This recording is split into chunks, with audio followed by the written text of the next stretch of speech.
Pune university याचं नाव बदलून सावित्रीबाई फुले पुणे विद्यापीठ या ठिकाणी केलेलं आहे.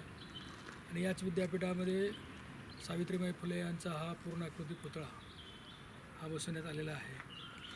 त्याचं आम्ही इथं सावित्रीबाई फुले यांना वंदन करण्यासाठी आम्ही इथं अखिल भारतीय माळी महासंघ राष्ट्रीय अध्यक्ष सत्यशोधक शंकरराव लिंगे, संत शिरोमणी सावता महाराज यांचे वंशज गणेश वशेकर आणि आपले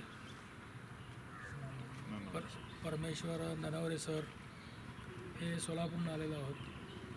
आणि आज महात्मा ज्योतिराव फुले यांची 135वा स्मृतिदिन फुलेवाड्यावर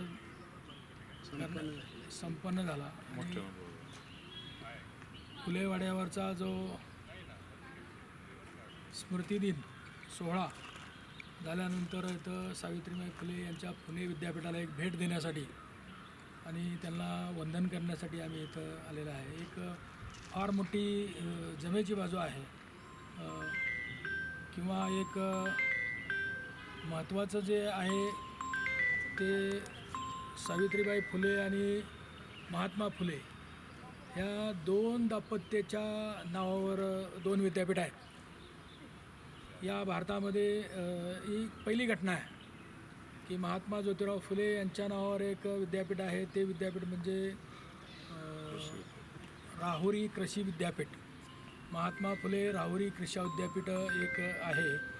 आणि हे दुसरे विद्यापीठ म्हणजे पुणे विद्यापीठ. आणि पुणे विद्यापीठाचं नामकरण आता विस्तारीकरण झालेलं आहे.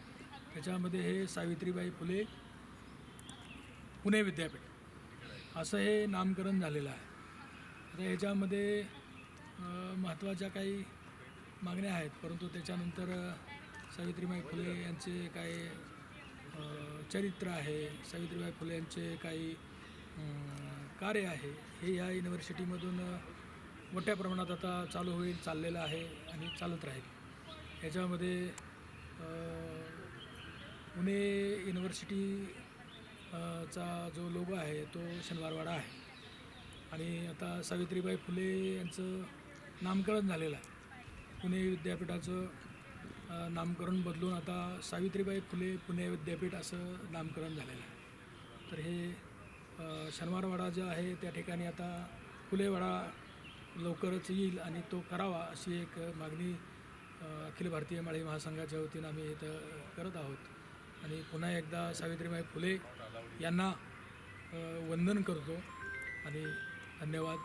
आजच्या या महात्मा ज्योतिराव फुले यांच्या 135व्या स्मृतिदिनानिमित्त सावित्रीबाई फुले यांनाही वंदन. धन्यवाद.